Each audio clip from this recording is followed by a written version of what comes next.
I am indeed well aware of what my honourable friend says, because I used to sit in the House week after week after week at business questions when the present deputy leader of the House rose every week without fail to say how heinous and how unacceptable it would be for the then Labour government to change the law, and how the Liberal Democrats would be totally opposed to any such change.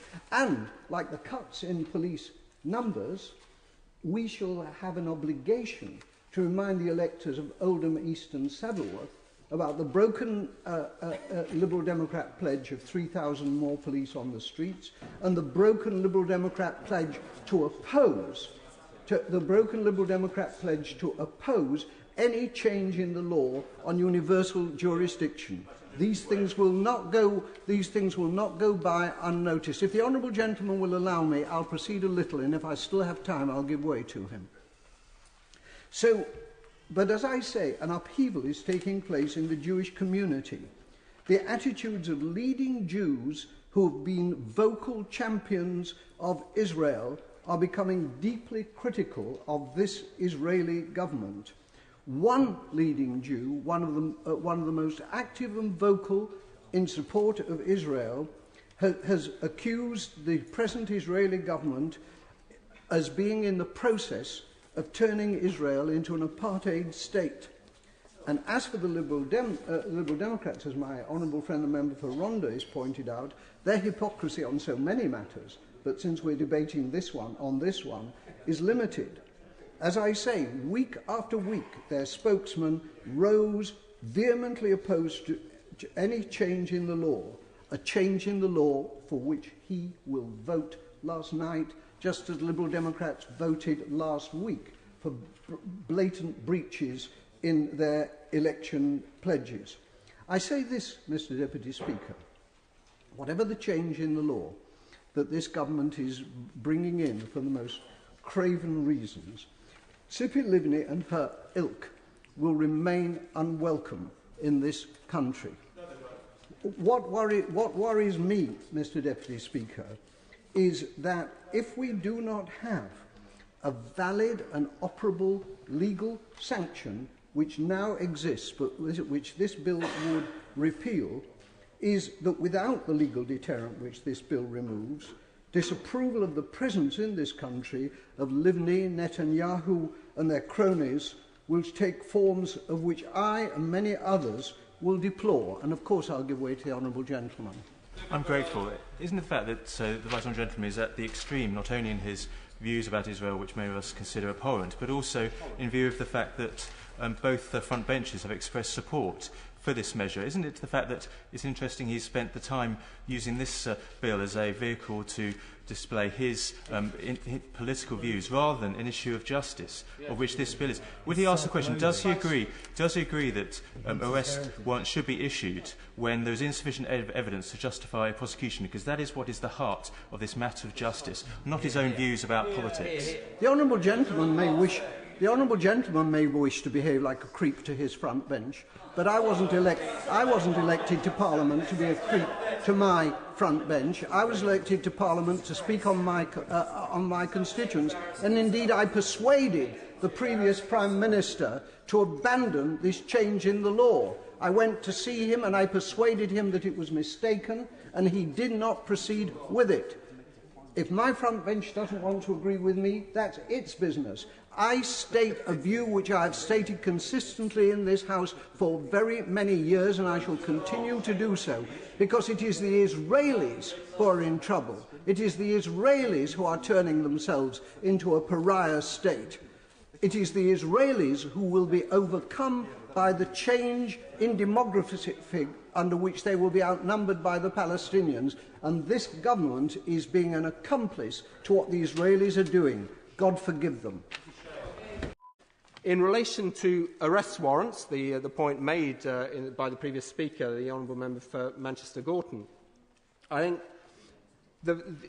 I understand his concerns, and I think those concerns can be addressed, and I hope this will be clear in the bill, if the Director for Public Prosecutions is under very strict instructions to ensure that any requests for warrants are processed within a very short period of time, so that the process itself is not used as a means of stopping action being taken simply because it takes too long for the DPP to consider that. Now, having had discussions with a past DPP, it is clear that his view is that it can be dealt with in that way, that there is properly resourced, they can be turned round quickly so that that will not get in the way of action being taken when necessary. I'm very happy to. I thank him for giving way, Mr. Deputy Speaker.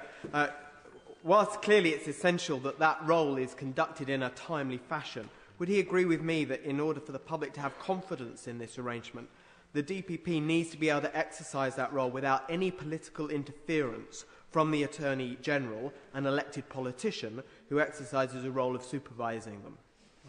I agree entirely with my honourable friend's intervention, and I can assure him that certainly the past DPP I was talking to, and I'm sure the current, will ensure that there is no political interference of the nature that he is suggesting. Anne Clwyd. Mr Deputy Speaker, I rise to speak against Clause 151, restriction on issue of arrest warrants in private prosecutions. I do so as Chair of the Backbench All-Party Human Rights Group, of whom my friend, the member for Carlshalton, is the Treasurer. And I'm hoping that my arguments will prevail upon him this evening and that he will also see that to change this particular situation would be invidious. Mr Deputy Speaker, much of our criminal law is territorial. Certainly, he's already changed his mind, Mr Deputy Speaker. I thank the Honourable Lady for giving way. Would she agree with me that if the DPP takes on this responsibility and is given the resources to ensure that when a request for an arrest warrant is made, that he or she is able to process that in a very short period of time, that in fact I think possibly all of the concerns that she may have about this proposal will go away? And if they're not going to go away, could she explain why? I'm able to develop my thoughts.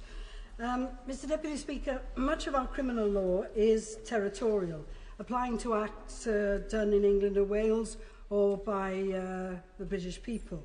But in relation to crimes such as grave breaches of the Geneva Conventions Act 1957, torture and taking hostages, we have agreed to prosecute them here, wherever or by whoever they are committed.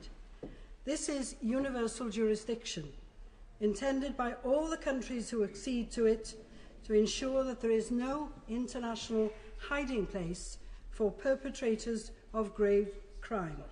We have a duty, Mr Deputy Speaker, to seek out the culprits and either to extradite them or to prosecute them here.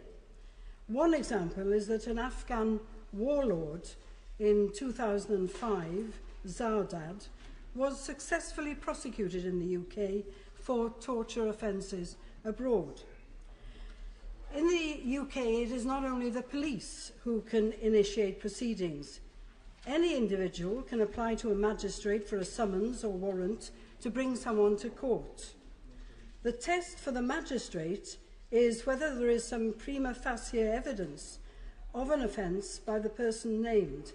Many serious offences can't go beyond this stage without the Attorney-General's consent. Mr Deputy Speaker, I have some little experience of this, having chaired Indite, the human rights organisation which gathered evidence for 7 years against Iraqi war criminals. And the fact is, of course, that many of those criminals subsequently are either appearing in an Iraqi court or have already been sentenced. And I don't have time here now to go into what happened there, but it is extremely difficult under the current situation to actually get an arrest warrant.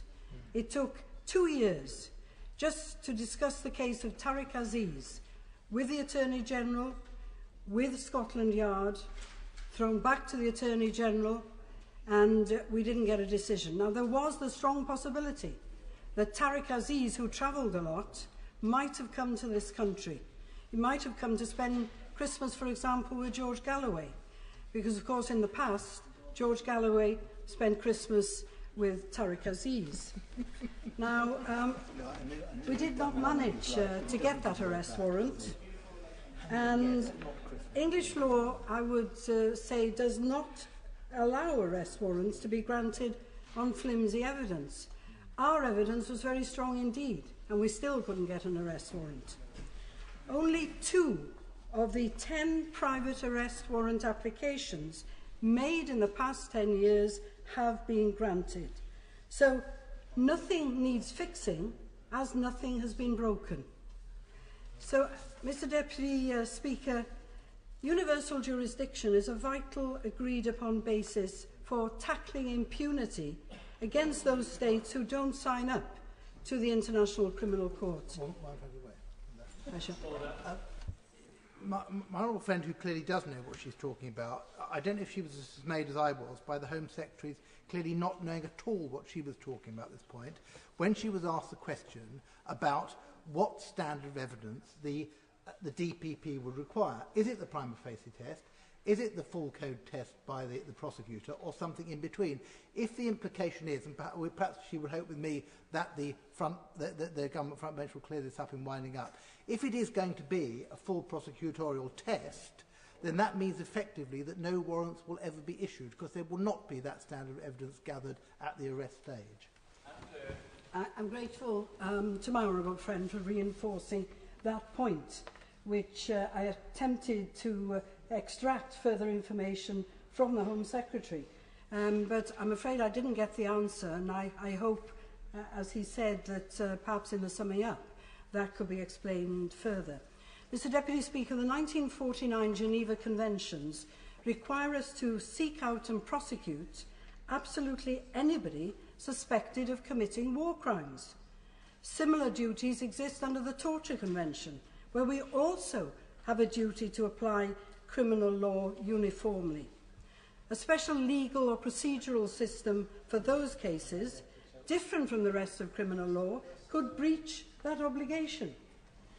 Victims securing the arrest of visiting suspects fulfil an important rule of law purpose. No state interference should bar their access to court.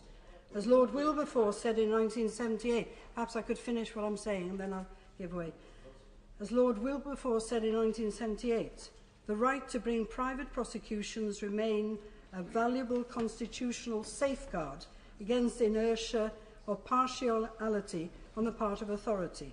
Lord Diplock similarly described it as a useful constitutional safeguard against capricious, corrupt or biased failure or refusal of those authorities to prosecute offenders against the criminal law. I'm very grateful to the Honourable Lady for giving way very generously. Does she not accept that many other countries with similar legal systems to ourselves, I cite, for example, Canada, have established a similar system whereby, in the Canadian context, the Attorney General or Deputy Attorney General has to give leave before the exercise of their universal jurisdiction power, and many other countries have similarly fettered the misuse of universal jurisdiction, which has often taken the course of party political or other politically biased purposes, and they have not had any difficulties in the regards of what the Honourable Lady is saying. Where Lord Diplock and others refer to interference of the state, they did not apply it to this test.